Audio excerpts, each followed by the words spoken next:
What the fuck is up, you beautiful bitches? Podcast number 6, from our mouth holes to your ear holes. Today we talked about the inauguration of Donald Trump and the effect it may have on our society. We then went into the government budget and how we spend so much more on military than our education system. We also talked about foreign policy and whether or not we should be as hands-on as we are as a nation. And we finished off talking about the human race uniting as one and the theory that there have been many iterations of the human race over thousands of years. Want to take this time to tell you to spread the word to all your friends once again. Make sure you get us out there. We love all of you. And it was a very, very interesting conversation. We hope you all enjoy. And as always, we'll catch you on the other side.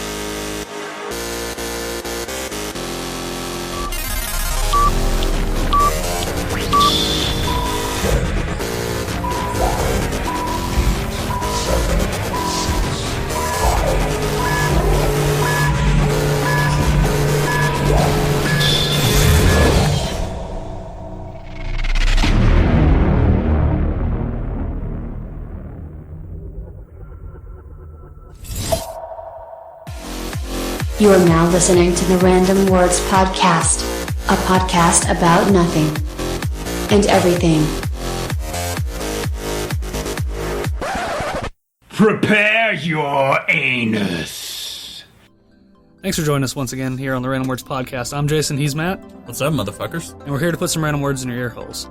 So, it's been 2 days since the inauguration of Mr. Donald Trump. We still have not gotten nuked yet, so that's positive. It's a big surprise to me, to be honest. Yeah, I mean, I was expecting by this point there was at least going to be 3 or 4 nukes coming our way. I mean, not necessarily aimed at us, maybe hidden out in the ocean somewhere, just to scare us, you know? Like, you fucking dumbasses, you elected this guy, so now we're going to teach you. Just a couple warning shots. Yeah, just to make sure everybody knows where everyone stands. Yeah. I mean, I figured North Korea would be all over that shit. I don't know, North Korea probably likes him. Not true. I mean, I would assume him, Donald Trump and Kim Jong-un would probably get together, or would probably like each other if they got together and hung out. Yeah, they'd probably do all the pussy grabbing. They would probably grab a lot of pussy. I mean, I'm pretty sure that's something Kim Jong-un is up for, and I mean, obviously Donald Trump's up for it, so. Oh yeah, 100%. Him and his wig and all of his orange greatness. The orange greatness is by far the best part of our new president. Dude, our fucking president's an Oompa Loompa. Yeah, he is. How does that make you feel? Honestly, yeah, you know, it is what it is. I'm not too worried about it. I mean, I've always been under the assumption that the president doesn't really have as much power as we would like to think they have anyway. So he's not the alpha primate? I mean, honestly, and you know, I'm talking out of my ass. I don't know anything about politics, but I mean, I guess it's a little bit of a conspiracy theory. But, you know, I always just see it as, like, the president is, like, the figurehead of the nation. He's the public face, you know, the public face that everyone gets to see on TV, and he's the one that gets to announce all the news and all that kind of shit. But when it comes to actually making big decisions, I don't believe that's him. I believe that's 4 rich white guys, they run the world, you know, the Rockefellers, all this kind of shit, the JP Morgans, all you know, these huge names in banking and in finance. Those are the people that really run the world. And the president just carries out what they tell him to do. So, legit the Illuminati. I mean, yeah, pretty much the Illuminati. I mean, I don't think I wouldn't say, like, you know, all the Illuminati bullshit stories you hear. I think more than anything, that's fabrication. You know, I don't believe, you know, more than half that shit. But, you know, are there secret societies that I would say run the country or run the world over what we would see as a president? Yeah. I don't think our government trusts us enough to actually elect somebody. And do you think the president's in on that? Does he know about the secret society, or? I don't know. I mean, it seems like it would be hard. I mean, if they knew 100%. But, I mean, that being said, without them in the loop, you know, especially somebody like Trump coming in. You know, Trump's not the conventional political guy, you know. He's just some random rich corporate figurehead, right? And so with him coming in, really shaking up the system, you know, if they were to tell him, hey, by the way, you don't really have any power, you know, that's kind of a volatile thing to tell that dude, because he really likes to tweet some shit. So, if they started telling him that he doesn't really have power and he's just a puppet for, their agenda, he might jump on Twitter and start roasting some bitches about it. Yeah, I definitely see your point there.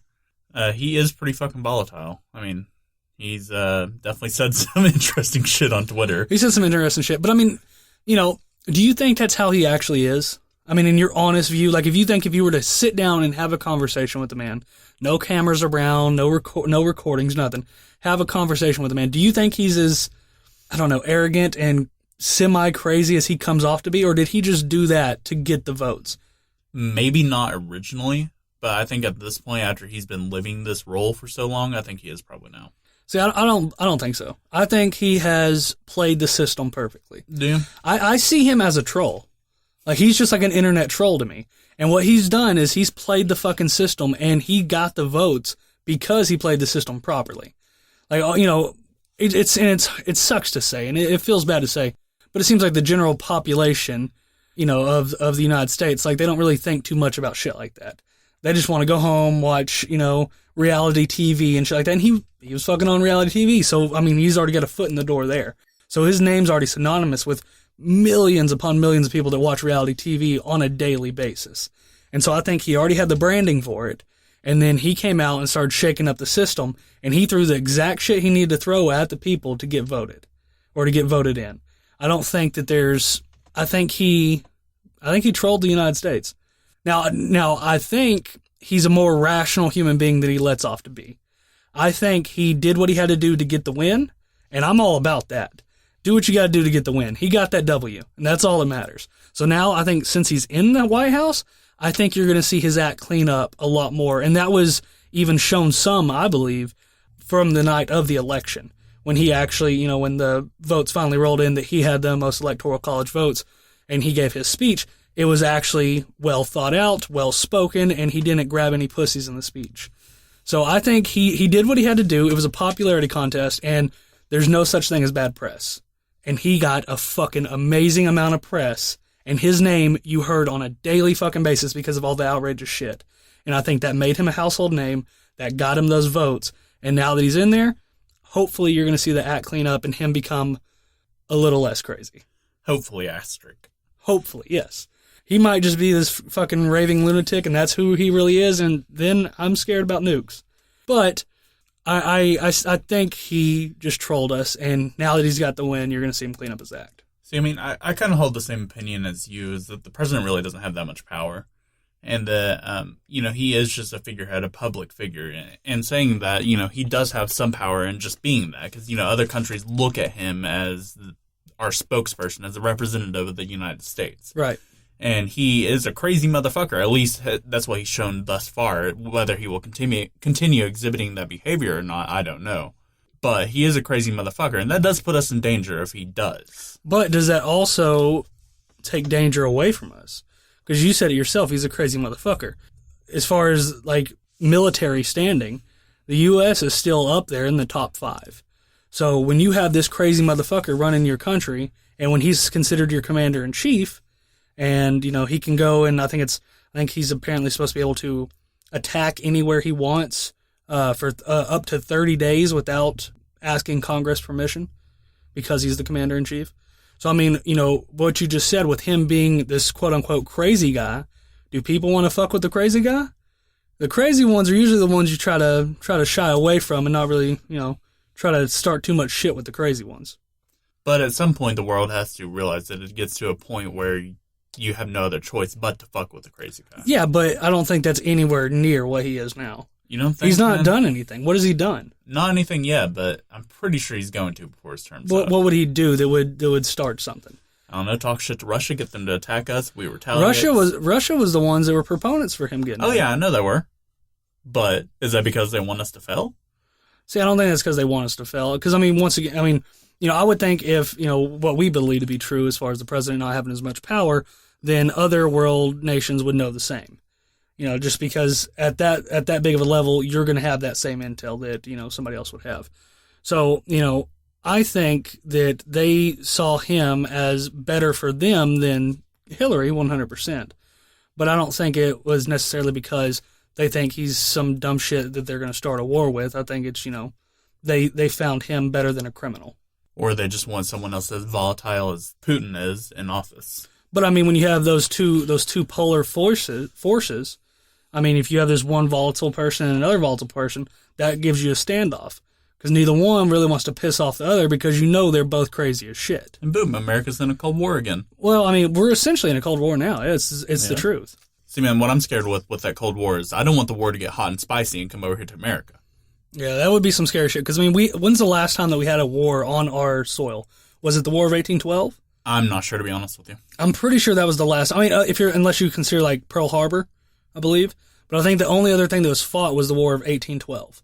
Well, I don't know, hon. I guess the Civil War, because the Civil War was, 1860s or something, right? I'm not sure. My history's fucking horrible. My history's bad as far as dates as well.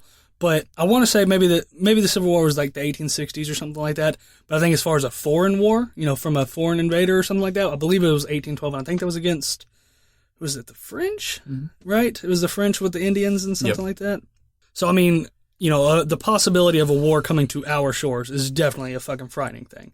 Because all we've ever known, I'm only 25, you're 20, all we've ever known is, as far as war's concerned, is often different countries where you don't see that shit.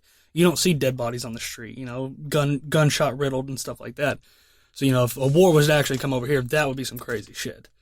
And I definitely don't want that to happen. Yeah, that would be scary as fuck, man. Can you imagine, it would be essentially like living in, the London Blitz. You see all of the fucking movies depicting these Zeppelins flying overhead, dropping fucking bombs, on the attacks of Britain.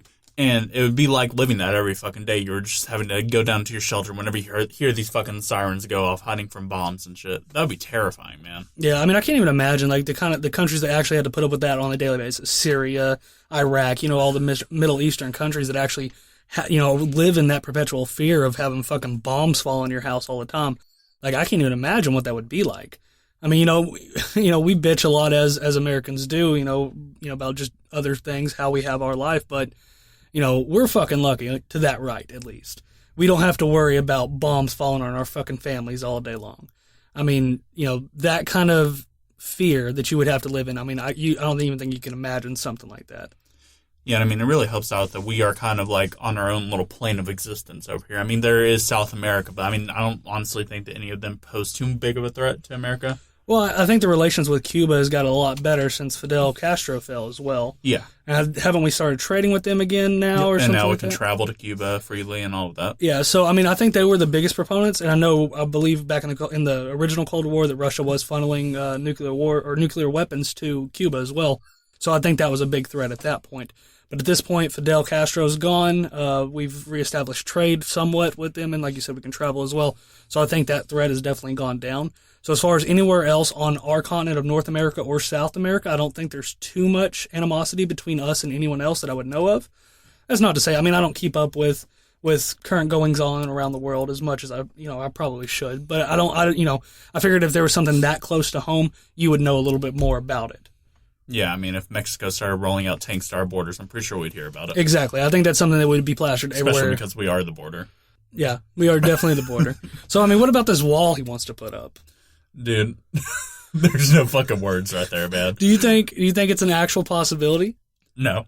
You don't think so? No, not and have them pay for it. Well, I mean, not even necessarily had to pay for it, because I think he kind of semi-retracted his statement, and don't quote me on this, but I remember hearing that he was saying we would initially pay for it and they would pay us back. Even still, he was talking initially paying for it and actually creating jobs for U.S. residents to work down on the border and create the wall. Something like 1,500 jobs or something he was saying. I think Germany tried that with the Berlin Wall. Mm-hmm. I don't think. But Germany split its own country in two. Yeah. We're not putting a wall in the United States. We're splitting off from a different country. Granted, we have had very good relations with Mexico for a very long time. We have. So it's kind of the same. It's not, I wouldn't say it's kind of the same. I would say it's similar. Either way, building walls traditionally doesn't fucking work out very well. No. It's, it usually brings animosity between the two. Yes, exactly. But that being said, there is an issue with illegal immigration. I mean, as far as immigration, America's a melting pot, right? Everyone wants to come to America for the American dream, the better life. And, I'm kind of torn between the two different situations because, it's I can't even imagine what it'd be like to have a family in a country where, poverty is as low as it is, living in really bad conditions and stuff like that, and trying to get to a new country to get your family a better life. I don't know how hard it is to go through the legal system and actually do it legally. But I know if my mother and my sister were starving and there's crime everywhere and there's the cartel trying to kill us and shit like that, you bet your ass I'm jumping over that river. Fuck that river. I'm going over that river. I'm saving my family's life. So, I mean, it's pretty tragic for the people that have to do that. So, I mean, I'm torn between the two because while I do think, obviously it's illegal and you should go through the correct steps, I know if I was in that same bad situation and I didn't see any other option, I wouldn't be waiting 6 months for a visa. I'd be jumping across that fucking river and getting out of harm's way. Oh, yeah. I have a friend who's actually from South Africa, and she told me that the legalization process was so fucking ridiculous, man. She said that she spent like a good 8 months and all this shit trying to get over here, and she eventually ended up having to marry an American citizen, her boyfriend, who she was dating at the time, just enabled to get legal over here. It's bullshit that you have to go through such stringent processes to get your green card. Yeah, I agree. So, I mean, while I do think, there needs to be something done because there is a lot of illegal immigration coming over, and that, some of that does bring over more crime and stuff like that, with especially some of the worst people coming over, the cartels and stuff like that. So, I mean, a wall is not the worst thing, but as you said, splitting that other country off could definitely raise tension between us and Mexico, which they have been allies for a very long time at this point. Yeah, and I mean, I agree with what you said, that there does need to be some process. I believe that process should be expedited a lot, and I believe that should be more efficient. And I also believe that America should not close off its borders for any fucking reason other than immediate threat. That's what this country was founded on, was immigration. Yeah, I mean, it's kind of hypocritical, to say the least, as far as the border talk, because no one in this country, for the most part, is native, except for Native Americans. Everyone came over as a fucking immigrant. And to deny that same access seems a little bullshit. Because, I mean, if you're not Native American, that's your only claim to fame. If you're anything other than Native American, you came through this country as an immigrant. Somebody down your line came in as an immigrant, and the people that were here already were nice enough to let those immigrants in. Otherwise, your ass wouldn't be here. So, so you say that. As far as immigration, so I guess the original settlers that came over, I guess you wouldn't consider those immigrants of sorts because it wasn't an established country other than, what the Native Americans already had. But as far as since it's been founded, since the United States of America has been founded by the settlers who stole the land from the Native Americans. Since its founding, then anybody else that came over, which is still the majority of the fucking people, have been immigrants. And what if they had these really strict border laws at that point? America wouldn't be what it is today. I mean, it's kind of like the same thing that Hitler tried to do, It's like creating a fucking purist society with only one race and one ethnicity. And it doesn't work like that. Well, I mean, what do you mean one race? Because he's not saying no one can immigrate. He's just saying it shouldn't be illegal. Right, but what I'm saying is that if you close off America's borders, like that is a step towards doing, that's what you're going to lead to. Is a Nazistic society. I don't think American people would allow it to get that far. I mean, I'm sure back then Germany didn't think German people would allow it to get that far either. So it's a slippery slope. It is. It's a very slippery slope, and once you lose that footing, I think it would be very hard to regain it. So if you don't think a wall is the correct answer, what is the correct answer? Because we do have a lot of illegal immigration into this country. I don't know how you would do it, but somehow make the immigration process better. So make it more efficient, expedited, as you said, so it's easier to get across legally, and that way more people don't result to the illegal process of doing so. Yeah, and with doing that, you still get the tax income and all of that from each of those potentially illegal immigrants. Mm-hmm. Now, I also don't know, is it like something that could add to the time of the immigration process as well? I don't know, is it required for any Mexicans wanting to come over to immigrate to America, for them to learn English first? Is that a requirement? Because that could be what makes it take so long. I'm sure it'd probably take at least eight months to learn decent English or something like that. So do we know, is that a requirement? I don't know, to be honest with you. Because, I don't know either. But, I mean, if that was a requirement or something like that, then I could see why there is such a long process for it. But I don't know if it is or not. So I guess you can't really comment on that subject anyway. Right. So just ignore that, everyone. Yeah, just pretend I didn't bring it up. Talking But out I mean, of our if you're ass. interested in it, maybe you go check it out. You go look it up on the internet. You go see if that's one of the reasons. And if so, maybe you can't really expedite it.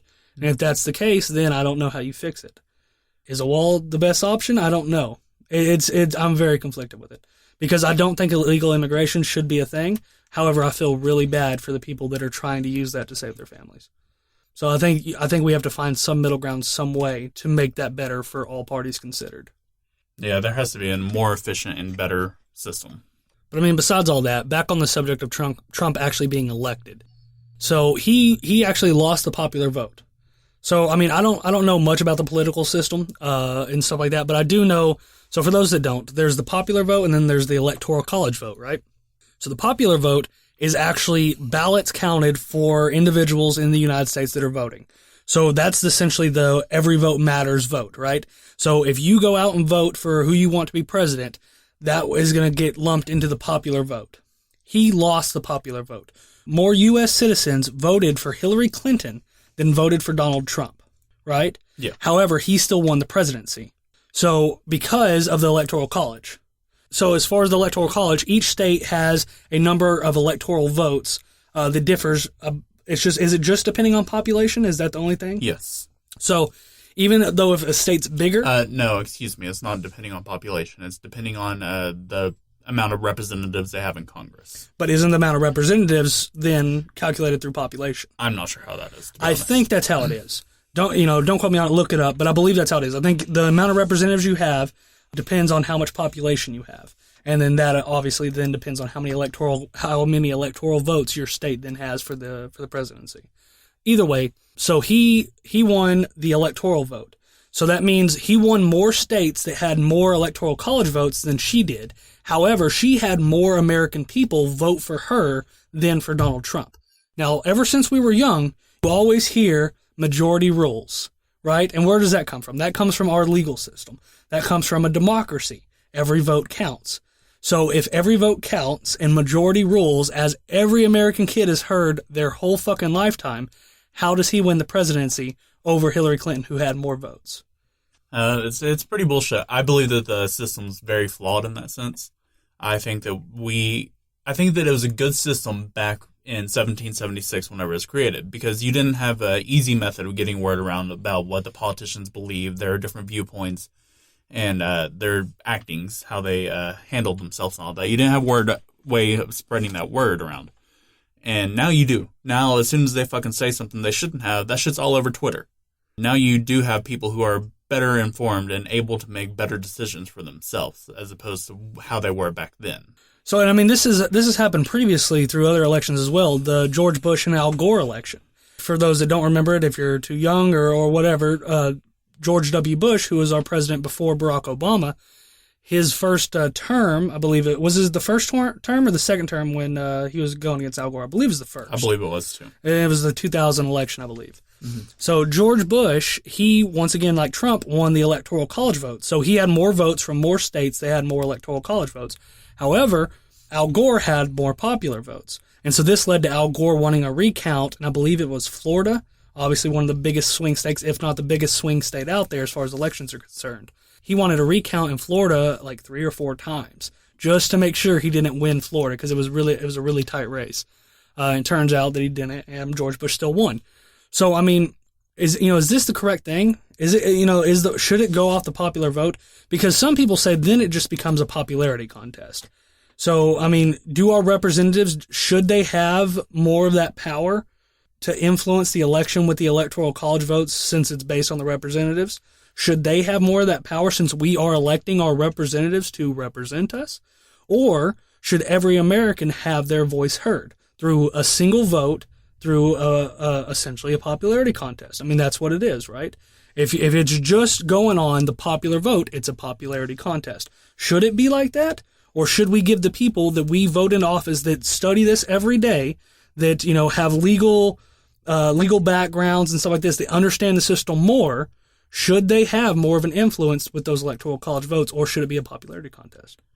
See, I think that we should go away from the electoral college system, because I feel like that gives each individual vote more influence and more impact. Because, if us living in Texas, for example, if we cast a vote for a Democratic Party, then that doesn't mean shit. That vote gets buried because Texas is going to be a red state. It has been since 86 or something like that, or maybe 66, something like that. Regardless, it has always been a red state. So our vote, our Democratic vote, our liberal vote doesn't mean jack shit. But I mean, that being said, say it was a popularity contest. Say there was no electoral college and it was. And so, me personally, that would make me more opt to vote because, as you said, if you're not voting Republican in Texas, you're essentially throwing away that vote for the most part. Now, granted, this election was really fucking hairy. There was a lot of states that were primarily red that floated and got really close, and some that actually did flop to blue. But that being said, so let's go into the what ifs. What if Hillary Clinton would have won this shit? Would you have been happier than Trump? Because I honestly cannot sit here and answer that fucking question. They are the two worst candidates I've ever seen. Out of all the years that I've, at least paid somewhat attention to the political system, I don't do it much because I just live my life, fuck everything else. But, and so, that's another thing. I can't bitch about any election, any results because I didn't go out and vote. So I'm a let live guy. A live and let live guy. Whatever happens, happens. But that being said, with the two choices, I can't honestly sit here and say I would be happier with Hillary Clinton. I don't want either one of them, but I really don't fucking want Hillary either. There's something about her. She seems so disingenuous. It just seems like every word that comes out of her mouth is a lie and a fallacy. And I don't think that's a good thing to have representing your fucking country either. But, at least you know what I'll say about him? For the most part, at least for the persona he projects to everyone, he tells you how it fucking is. He doesn't blow smoke up your ass, and I can at least admire that. And then on her side, I can admire that she doesn't say stupid, crazy shit like grabbing him on the dick. Oh yeah, I just grabbed him on the dick. She didn't say that. So I respect her for having some control over her impulses and urges to say random shit. But other than those two facts for the both of them, how she doesn't say random stupid shit and he says it how it is, I can't tell you if I would rather her be our president. It's a fucking sideshow freak bullshit election. It is. It really is. It's crazy that out of all the people in America who we could have put up for presidential election, those are our two fucking choices. Mm-hmm. Well, and see, and I was actually a pretty big proponent for Bernie Sanders. Now, I won't say that I looked into his policies much because I didn't. I'm not a very political person. So I didn't go in and look at all of the different taxes and stuff like that. I know he had a lot of stuff that a lot of people were calling, borderline socialism and stuff like that. However, what I can say about him, I've, watched a few different YouTube videos on him where he was talking in Congress and stuff like that over the years since I believe it was the 60s or the 70s. And one thing you can say about Bernie Sanders is he never fucking changed his story. That motherfucker was a broken record. He was saying the same shit, equal rights and all this stuff for fucking 30, 40 years. And just the same thing. I can't remember what the video was called, but it was just a YouTube video comparing what he said in the 60s and 70s. And then it showed him going through Congress saying the exact same thing for 40 fucking years. So he seemed like the most honest and genuine candidate. Now, I can't talk on his policies. I didn't look into any of that. Maybe they were really bad, and maybe I wouldn't have liked him if I actually would have understood what it was. But he seemed honest, which neither one of these do. Honesty, genuineness, and weed. And weed, yeah. He was a big proponent for marijuana. So, that was obviously a nice plus as well.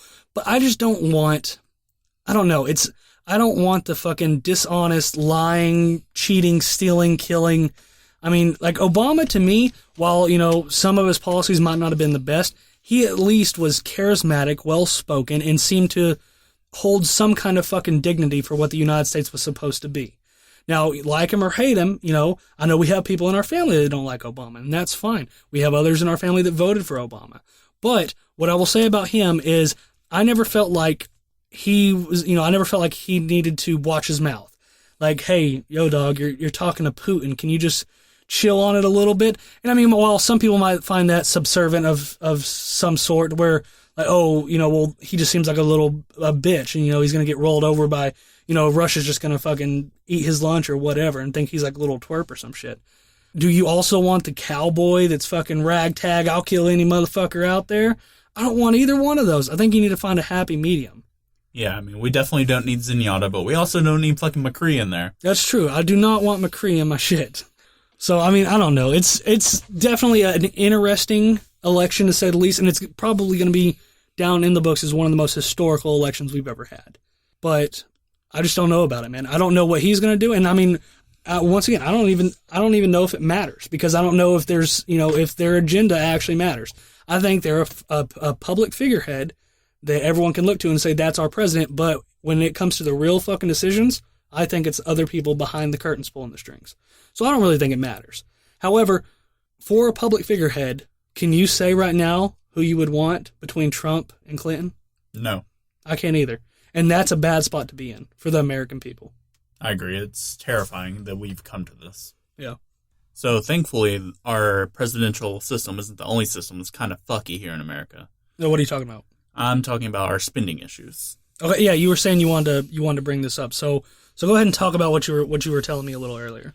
Okay, so let me preface this by saying that I fully and wholeheartedly do support our military. I feel that they do a wonderful service. I believe that none of the shit I'm about to say is their fault whatsoever.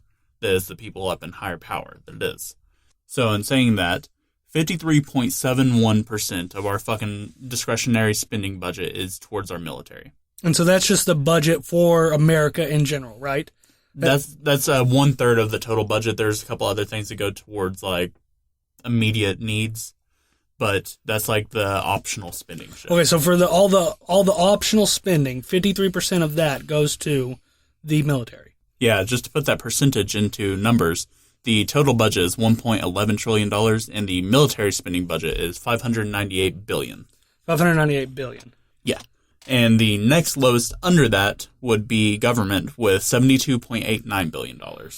Yeah, so I mean, there's definitely a discrepancy there. I mean, I feel like, do we really need that much money going to our military when we're not even really supposed to be in a time of war at this point? I mean, that's a lot of cash going to the military when that could be going to education and other shit like that. You had the other, what was the number for education that you were telling me? Education is at 6.28% at $69.98 billion. Okay, so, and I mean, that 6% to 53% of the optional spending. And see, that's not even the fucking astounding percentage to me. The astounding percentage was the 53.7% as compared to the science, which is at 3.51%. So instead of making scientific advances and technological advances towards, agriculture and shit like that, we are putting our money in drones and shit like that to fight a war that we're not supposed to be fighting. I mean, there's definitely an issue there, right? There has been an issue as far as military spending is concerned for a long time. And I mean, just to think about it, that's the spending that's on the books. With governments, there's going to be a lot of shit that's off the books. Those blacklist projects or whatever, blacklist. Area 51 and shit like that. Yeah. There's going to be a lot of shit that's not on the actual budget that they post. So if it's already that high on the shit that they post, how much more is it with all the shit they don't tell you that they're doing? That's a very good point. And I mean, I think that there is a huge gap in between those numbers that definitely needs to be reconciled somehow.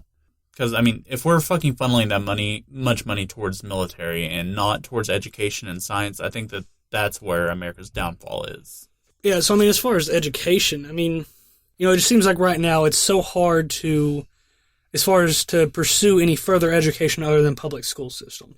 I mean, with going to college and stuff like that, we have, you go into debt with student loans. Like if you're going to go to a university, if your parents didn't already have enough money to send you saved up, and you're trying to make yourself, you're trying to make your own way through university or something like that, it's going to put you into debt, which we've already talked about how that scares the fuck out of us. I mean, so I think you could, take a few percentage off of that military spending, throw that more towards education, and maybe bring tuition down for the people that want to go and pursue that education. And all that does is, as a nation, makes us smarter. So, I mean, instead of fighting everything with guns, like, let's try to fight this with a better educated society. Like, maybe there's some of those issues that instead of going out and trying to resolve them with conflict, they can be solved more diplomatically with other solutions that people with college educations and stuff like that could bring to the table. But we're not giving them the funding that we need to give them. Oh, yeah. I mean, it's not horribly uncommon in today that people graduate college with 6 figures of fucking debt. Oh, yeah, definitely. Oh, 100%. 6 figures. That's over $100,000. That will buy you a fucking ballin' ass house. Yeah, that'll buy a very nice house. Maybe a few bitches to go inside. Yeah. And I mean, who doesn't love bitches? Bitches are great. Yeah. But, so I mean, so is the only option is to cut the military spending and throw that to education? Is there any other kind of solution that you could possibly think of to where you could still have that high military spending to where, I guess, quote unquote, keep us competitive in today? Which I think, because what's the crazy number that don't we spend more on our military than like the next 20 countries combined or something? I think I wrote a paper on it in college, and I think it was like 9 or 10, but 9 or even 10. fucking still. And out of those 9 or 10, I think like 4 were major allies of the U.S. Yeah. So even still, that's a fucking astounding number. So I mean, what is that? Us just trying to be the big badasses? Is that us just trying to have bragging rights? Like, look how many nukes we have. I mean, what is that? Do we really fear that we need all of that firepower? Because I mean, there are other countries. I mean, that can definitely pose a threat. Russia and China being 2 of the big ones. Now, granted, U.S. relations with China have been pretty decent. Just I'm assuming under the fact that everything is fucking made in China nowadays. But that's still not to say, I mean, because they're kind of dictatory over there, you know what I mean? So communism, Tatery. yeah, I like it. they're tatery. So it's not the best, and they are definitely allied with Russia. So, I mean, there are definitely some potential threats out there, but it seems like you could cut that spending just a little bit, and throwing that into some other shit. Yeah, just a few $100 billion. No big deal. Yeah, no big deal. Yeah, and to answer your question, I think that the reason why America's still like that is because we are still trying to swing our dicks around like we did whenever America was formed in order to make a name for ourselves. So, I mean, back to when Britain was still ruling over us. Yeah, whenever we were the little guys, the underdogs, and we were trying to fight to prove that we were a superpower, we weren't just a revolt. Right, so, I mean, we tried to break away from that because of the tyranny that they were holding us under. I mean, the big thing, taxation without representation, right? We were still getting taxed from Great Britain, but yet we had no one over there representing us. No one representing our interest in the matter. So, I mean, that was the biggest proponent as far as starting the revolution and starting your own country. So, I mean, are we still trying to swing our dicks around, or is there still some leftover consciousness with the American people that we are the underdogs? Is it something that we still feel like we need to prove ourselves, even though at one point, America had risen to the highest and most, advanced and, best economy that the world's ever seen at one point. I don't think it's necessarily there anymore. I mean, we're still definitely up there with the top countries, but we're definitely not number one anymore. At least not in every aspect, or not in a lot of the aspects that we used to be in. So, I mean, what do we do about that? I honestly don't know what we do about that. The only thing I can think of is that we rein back a little bit in trying to be the helpers, the saviors of the world. Yeah, but I mean, there's so much injustice in the world as it is. If there's no one like the United States to stop that injustice, then I mean, does that just go unchecked? Is there just injustice left in the world? Who protects those people? I mean, how we did it is, we started our own revolt. We made our own injustices go away. Yeah, I mean, we did, but I mean, we had help from people too. That's very true. I mean, like with the French, the French came in and helped us in our fight. And without the French, America is not the country it is today. America is not a thing. The French showed up in 2 of the most important battles of the Revolution. And so without another country helping us, we wouldn't have ever risen to the power that we are now. So, I mean, maybe that's us feeling like that's our obligation to give that same help back to the little guys, to the little countries that are getting picked on by the other superpowers. We feel the same way because some other people helped us out. France helped us out and stuff like that. So, I mean, we still need to help people out. I agree, but it doesn't necessarily mean that we have to go balls deep into it every single time. Or can we just funnel some weapons and money over there and call it that? Do we have to actually deploy boots on the ground to help those people? Deploying weapons and money is the same thing as being directly involved yourself. Because if any, say the country that country's fighting against or whatever, hears about that you gave money and weapons to then that's coming to your doorstep as well. So versus, playing around and just sending money and shit like that and having the problem come to you at a later date, why not be proactive and take yourself to that problem and help that problem out? Because, I mean, without that, we allow dictators and shit to stay at large and to still oppress their people. I mean, should we allow dictators to oppress other people because that they're not in our country or something like that? So George Washington gave his farewell address, and in that address, believe you mentioned a few different things, but I believe a few of those were, first off, that we shouldn't have a two-party system, because right now is a good proponent of why we shouldn't have a two-party system. Very true. And that we shouldn't meddle in foreign policy.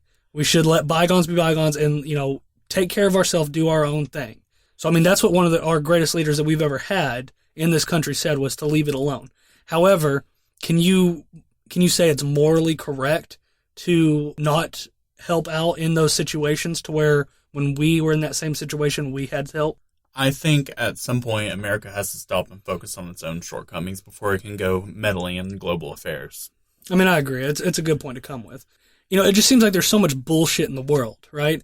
It seems like there's always people fighting and stuff like that. At some point, the human race as a whole has to come together and needs to come together to not be held down by the old teachings and old thinkings of our ancestors. We don't need, at some point, can we get to a spot to where we don't need borders? We don't need countries. You don't need to identify yourself as an American or a Russian or something. You identify yourself as a being from Earth, a being from this world. We are one global community. Can we ever find a way to get to that point to where we're all one? I think only in two scenarios will that happen. The first being the brighter of the two. We actually go into space and start exploring different galaxies, all this shit. We develop warp technology, meet other races. And the second of which being Earth is fucking coming close to being destroyed. So, I mean, when you say okay, so let's go with the first. You were talking about meeting other races. So, say we have an interaction with another species. So how does that bring us closer to being one? I think that will humble the humans a lot. That'll humble us a lot and allow us to see the stupidity of what we're doing. So, in knowing that we're not the only ones out there. But what if these races have the same quarrels we have down here? They have fighting amongst themselves, and they have borders drawn in the sand and stuff as well. So, I mean, if we see the same thing in them as that's in ourselves, are we humbled by that? Then Matthew is a very devastated person at that point, because you just crushed all my hopes and dreams. Thanks. I'm sorry about that. I'm just trying to be real. I mean, I try to look at stuff at different angles. So I figured that's the only way you're ever going to get any kind of real conversation out, any kind of real ideas, is you have to pick at your own ideas and explore what those mean. But I mean, saying we meet another race, maybe at that point we see ourselves as ambassadors for the human race. Like we find some other species, some intellectual species that can talk to us and communicate with us. And so we try to, at that point, put our best foot forward. You want to make a good impression on these new race of beings, because maybe it can be a mutually beneficial relationship. And if you show them that all your world is fighting and war and chaos and money and, all this other bullshit, maybe they don't want to fucking interact with you. Maybe they don't want to share their knowledge with you. So at that point, what you were saying, maybe that we have to come together and like, hey, look, if we want to move on as a race and become more intellectual as a race, we need to stop this stupid shit of countries and lines in the sand and money and all this shit and find a way to live harmoniously with everyone on this planet. Yeah, and I mean, going into the second option there. The more frightening option. The more frightening. I believe that the only things that could draw us together are probably like meteor strikes, super fucking viruses, the Gonasyphaherpalaids that just fucking wipes us all out. Hold on, can you go ahead and say that for the listeners one more time? Gonasyphaherpalaids. I don't think that's a thing. Gonorrhea, syphilis, herpes, AIDS. I don't fucking know. All put together? All put together. That was a good on the spot word. I like that. Thank you. So last time for him? Gonasyphaherpalaids. Okay. So continue on. No. So either we get wiped out by Gonasyphaherpalaids, or God damn laughing. I'm sorry. This is the best podcast ever. We're just fucking talking stupid shit. All right, Gonasyphaherpalaids, or what? Or it would be the race of aliens that we were ambassadors to in the previous scenario coming to fuck our shit up. Yeah, and I mean, I want to say it was something like Ronald Reagan. I want to say he said the human race as a whole, with all of the problems we have, that, all those problems would fade off into the distance and would not be issues anymore if we had an outside threat like an alien race or something like that came down here to fuck our shit up. Because if you have an alien race coming down here to kill you, or if you have a meteor streaking towards the Earth that's going to completely annihilate all life on the planet, your little fucking differences and your lines in the sand and your currency, that don't mean shit. At that point, it's survival of your race. At that point, natural instincts kick in to where you're like, holy fuck, we need to work together to figure this out. So, I agree. I think something like that would be what we need to bring the human race together. And I don't think until that point happens, I don't think we're going to see all the nations come together and dissolve all of our differences. Yeah, and I think that the super disease or the meteor is a lot more likely than encountering aliens or anything like that. Simply because I don't think humans will advance to the point of warp drives and all of that, like we said in a previous podcast, until we finally do globally unite. Okay, but what's saying, you're saying that that's us going out to find them. What about them coming out to find us? Because, I mean, they could already be that advanced. So at that point, that scenario could still play out before we all unite. It could. But I mean, I agree. It's obviously a lot more likely that there's going to be some super virus that's immune to all fucking antibiotics or something like that. Or not virus. I guess a virus is immune to antibiotics anyway. It's not bacterial. Whatever. Getting a little... a little bit technical. A little bit technical. But either way, you know what I'm saying. Resistant to any kind of form of treatment. So, that or a giant... Because meteors, those are fucking world killers right there. And they're flying around us at all fucking points. I want to say it was just a few weeks back I was reading an article or something like that said a meteor the size of something. I don't know what scale it gave it, but a big fucking meteor, maybe like the size of Delaware or something like that, Connecticut, I don't know, passed closer to the Earth, it passed between the Earth and the moon.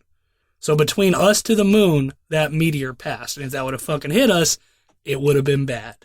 I was listening to a Joe Rogan podcast a while back, and I forget the dude's name who was on there, but he was talking about how a meteor impact of any substantial size could cause potentially another global warming or global cooling. Yeah. And I mean, so that's obviously something that would unite all the fucking nations. Because if you have some disaster that threatens to wipe out the human race as it is, all those borders dissolve. And then at that point, we become one. And I mean, honestly, I don't think it's ever going to happen in our lifetime. But I mean, that's something that you always want to strive for, right? I mean, think about like Miss America pageants or whatever. Like, what's the answer? World peace or whatever. That's just, some stupid, stigma or whatever. But either way, I mean, that's the thing that, obviously we're not, I guess we're a little hypocritical in that fact. We're not working towards world peace. But I mean, any rational human thinks that would probably be the best thing. If the whole world could come together and help out everyone with their problems, help out hunger issues in Africa, water issues, help out, whatever else, disease and stuff. Because I know, like, India, with how big the population is, there's a lot of disease that runs through all that kind of shit. So, I mean, if we could find some way to pull together and help everyone out, I mean, obviously it would be a better place. But as you said, I don't think, unless some really bad shit happens, I don't think that's ever going to be a possibility, at least not in our lifetime. I mean, just think of the technological strides we could make if we are all united and if we worked on getting all the lesser, third world countries up to our level of intellectual status. Yeah, because, I mean, it goes back to the same conversation we were having about if we get everyone to a higher standard of education a few podcasts back.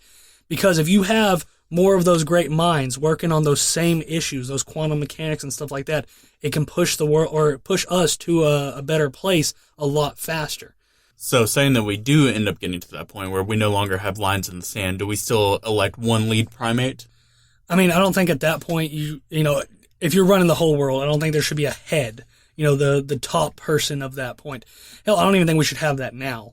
I think the idea of having one single president for a country is stupid. I don't think one person is enough to try to figure out what the fuck all this means. I think you need a council of sorts. And how large do you think that council should end up being? I don't know. It should definitely be a decent number because, I mean, you need varying perspectives on different issues to find the correct solution or the best solution. So, I mean, I would say, to run a country of, 350 million people I think we have here in America, I would say to run a country or something like that, as far as being the head people, I think there should also still be representatives and stuff like that, lower individuals down the totem pole.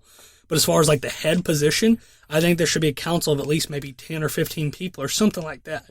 Because I don't think one person should have, saying that, and now this is saying that the president does have all the power that is claimed to be, which I honestly don't believe, but saying that that's the truth, I don't think one person should have that much power. I think that should be split up a lot more than it is now. I mean, we have checks and balances that are supposed to, make sure nothing like no squirrely business gets through. but I still don't think having one person as your figurehead for a country is the correct solution. I think you need a council of people. And so with having that council, do we still have our current system in place? The 3 different branches and all of that? So it has to go through each branch before it can be approved, or what? I mean, I think you still keep some of that. I mean, it needs a rework.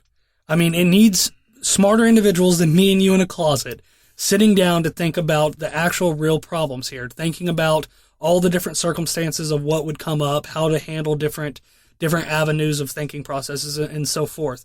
But I think a government that was founded on a country that's over 200 years old and it hasn't been reworked much. I mean, yeah, there's been amendments and stuff like that, but I think that you need to, at some point, move on and go to a new system.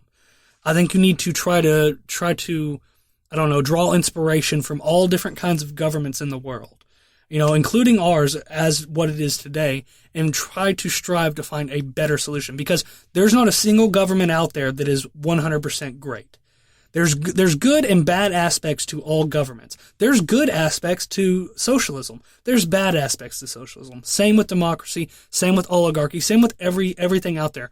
But I think us just sitting on the same system we've been sitting on for 200 years is, I mean, I don't know, a little lazy to me. I think you need to try to find a better way to do things.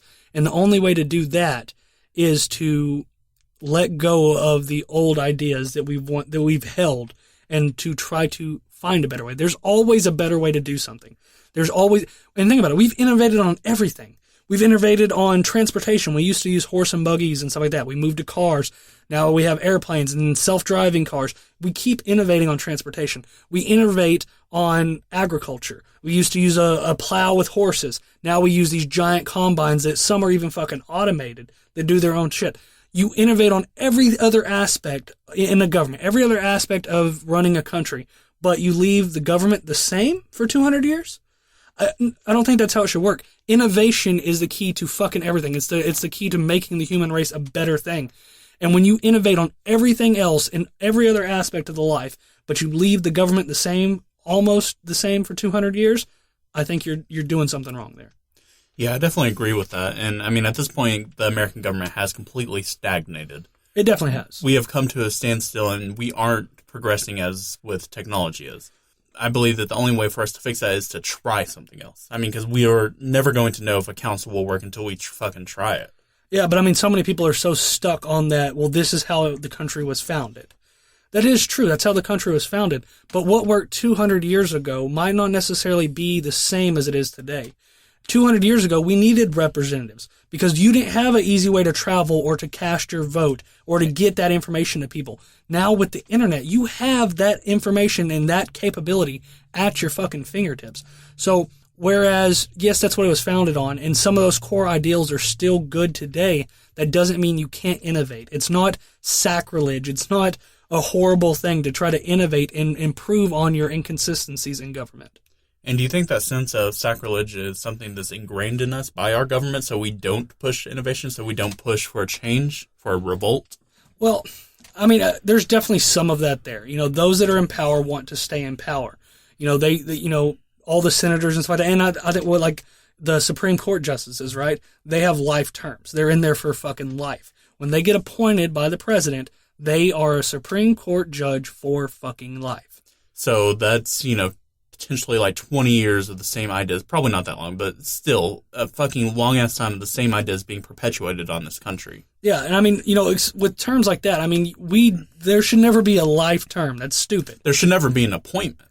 There should never be an appointment. I agree. If this country's founded on quote-unquote democracy, but we're appointing Supreme Court justices, and the Supreme Court, I don't know a lot about the Supreme Court, but I do know when there's a discrepancy that no one else can fucking settle, that's where it goes. It goes to the Supreme Court. That's who ruled on the gay marriage issue. They said, we've tried pushing this through all other courts and stuff like that. No one really has the right answer. They send it to the Supreme Court.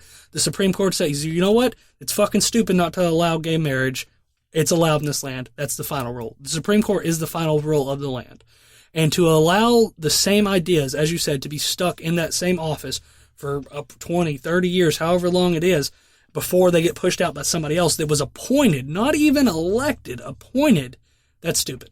I agree. And it's not even until they get pushed out. It's until those motherfuckers keel over or resign. Yeah, exactly. Or resign. But I mean, even still, and I think terms, I mean, even, so say you have the presidency as it is now, or even a council as we've talked about, maybe those terms get lessened. So you have more new ideas and more new perspectives coming in more often. I mean, is 4 years too much? I don't think so. I think a 4-year term for a presidency, as we have it now, if we keep the same system, is okay. I don't agree with the second term whatsoever. I don't think there should be any circumstance where there's 2 terms. I mean, because it was a long time before we even had the first president that ran as a second term. And forgive me, my history's off. I don't know which president it was. So there wasn't a rule that said you couldn't run for 2 terms. There was just, once you got your 4 terms done, the next guy came in, so they had another election, and that previous guy just didn't run. And then somebody broke that mold and went with the 2 terms. Well, actually, to clarify on that, George Washington had 2 terms. Did he really? I didn't think there was anybody. I thought it was really recent. And then up until FDR, no one had 3 terms. Okay, so that's what it was. So I'm getting stuff mixed up. So FDR had 3 terms, is what you're telling me? He was in there for 12 years. Yes. Wow. Okay, I didn't even know that. So he was in there for 3 terms. So that's when they implemented the 2-term rule. So, but I don't think 8 years is too long. 8 years of the same thinking process is not a good thing. So I think 1 term per president if you keep the same system now, is the max. 4 years of the same person is more than enough. You want new ideas and new perspectives to come in and push. Yeah, because like we said, and like you just reiterated, it is new ideas that have to push innovation. Innovation isn't just going to happen by itself. That self-driving car didn't just magically fucking appear. New ideas, new minds worked on that shit, and that's how it became established. But at what point do we still need innovation? Always. We don't ever get to a point to where we're like, you know what, it's good how it is. No, I don't think so. I think that it's our human nature to strive for some unachievable goal in technology. And so we talked about that in another podcast. So we talked about maybe what that is that us transcending to becoming gods and then going out and doing other stuff in the universe as we talked about. So, I mean, maybe that is the end goal, but I don't know. It just seems like when you're only worried about the newest technology and the new stuff like that, I mean, you lose some of that, what it means to be a human. Like what did our ancestors, what were they like? They're so like I wouldn't even consider them humans anymore. Like not in our sense, the word human beings, our race. Because if you went back in time and went to the 1300s, the 100 AD, whenever, and you took a fucking cell phone back there, you're a god. You are a god to those people. So I mean, I wouldn't even consider us to be the same human race that we were back then. And maybe that's a very traditionalistic thing to say with how our ancestors were, saying that we are losing what it means to be human. Maybe that definition is changing. Maybe it is. Or, I mean, maybe, and there's other theories out there too. So, I mean, this is going in a little bit of a different direction, but I'm going to go with it anyway. There's other theories out there that what we believe, our ancestors were, essentially dumb monkeys, right? That's what they were. But, there's some people out there that believe that we've actually gone through this cycle many of times before. And, like, we're still in awe today, and just, we have no idea how, like, the pyramids were built. We have no idea how these, quote unquote, primitive humans could build these giant megastructures that we cannot build today. We cannot build the pyramids with our technology today. That's a fucking fact. We can't do it. It's impossible for us. And even if it was possible, it would take us tens of thousands of years or something like that. And so what they're saying is that, whereas we thought that the old human race were uncivilized monkeys of some sort, they might have been more technologically advanced than we are now, and then maybe they did transcend or something like that. Or they went somewhere else and then we've forgotten about them. And so they're saying that this might have happened over hundreds of thousands of years. We've had different iterations of human beings and what it means to be human crop up on this earth and then leave, and for whatever reason. And maybe it's mega disasters, meteors hitting and wiping out all the civilized people or something like that. Maybe it's disease. Maybe that they transcend and become gods and go somewhere else and leave us and we forget about them. But we forget about those stories. Because like right now, like with the Egyptians, all of their architecture and shit like that was built to last. That shit has been standing for thousands of years. However, our architecture that we use now will not be there in 1,000 years. If you left a building, a skyscraper, as it is now, it will not be there in 1,000 years. It will fall and crumble. So who's to say that there's, whereas in 1,000 years, if all humans die right now, that there's no sign of us in 1,000 years? Who's to say that 10,000, 15, 20,000 years ago, there was another human race that was very similar to ours? They died out for the most part for some reason. All the traces of them were lost over thousands of years, and all those stories were lost as well. So, do you think that that cycle has only taken place here on Earth, or do you think humans came from elsewhere and Earth is an egg? I mean, it depends. I mean, there's different stories and stuff like that. I mean, obviously we talked about the Anunnaki and stuff like that. And I mean, there's endless possibilities, right? No one knows. These are just hypothetical questions that could be, should be, whatever. No one knows. They're just if, ands, and whats. But I mean, the fact that there is a possibility is amazing. Because when you think about it, if you think about all these crazy stuff that we don't know how it fucking happened, how did they build these pyramids? How did they have so much knowledge of the universe? How did the ancient Sumerians have all this astronomy that they knew that no one should know at that time? They didn't have telescopes, and they knew about Saturn and Jupiter and stuff like this. How did they have that knowledge? Maybe it's because they were more advanced than we are. Maybe it's because at some point something happened and took all. And there's the story of Atlantis, right? That was who was it? Homer, right? Or was it Homer that was talked about Atlantis in the Odyssey? I believe so. Yeah, we might be talking out of our ass, but I want to say bro science. Yeah, bro science. I want to say it might have been Homer in the Odyssey, and he talked about Atlantis, and I believe maybe Plato talked about Atlantis as well. And it was just like it was supposed to be the city of supreme intelligent beings that were so far advanced past all the other people on Earth, and then the city disappeared, and it's like this lost story of Atlantis, right? And every kid's heard it, and but once again, all stories, all myths are based on some fact. So maybe that's a recollection of some ancient knowledge that we have lost over the years, that we were more advanced. We were up to where we are now or past where we are now, and something happened to where we either left or died out, and we forgot that knowledge. Yeah, and I mean, I don't really know what causes that dying out. Potentially Gonasyphaherpalaids or a meteor. It definitely could be Gonasyphaherpalaids. But, I mean, either way, humans are eventually destined to come to an end at some point. But it just depends on what is that end for us. Is that end, as we've stated previously, becoming gods and transcending across the universe? Is that end us getting killed out by a meteor or supervirus? Or is that end Donald Trump? I think the end might be Donald Trump getting us nuked. Starting a nuclear war, having fallout and Holocaust. It'll be horrible. Horrible for all. Bring the family. Yeah, it would not be the best. So, I mean, the verdict's still out on Trump. He is our president, and I think at this point, as an American, you have to embrace that. If you truly believe in what America is founded on, you have to give the man the benefit of the doubt before judging him to see what the fuck happens, see how he actually handles being in office. And who knows, maybe he's one of the best presidents we've ever had. So I say we have to give him the benefit of the doubt until he starts getting us nuked, and then at that point, then we'll shut him. And by all means, in the meantime, go ahead and start building your nuclear fallout shelters. Oh yeah, 100%. I mean, I've already started digging the one in the back. Okay. Yeah. But I guess that's going to be it for us today. And so this has been the Random Words Podcast, and hopefully we made your Monday just a little bit better. I'm Jason. He's Matt. We'll catch you guys next time. Take it easy. See you fuckers later. Hey guys, thanks for listening to this week's episode.